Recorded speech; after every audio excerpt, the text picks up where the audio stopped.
Cole Fake. And I'm Kyle Painter. And this is our totally awesome video bike check. Great job.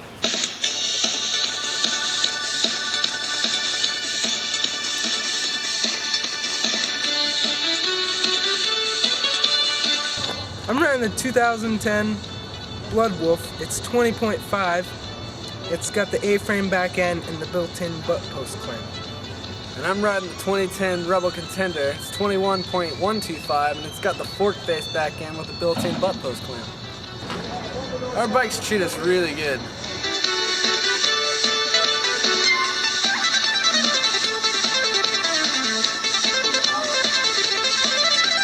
They take a lot of our abuse.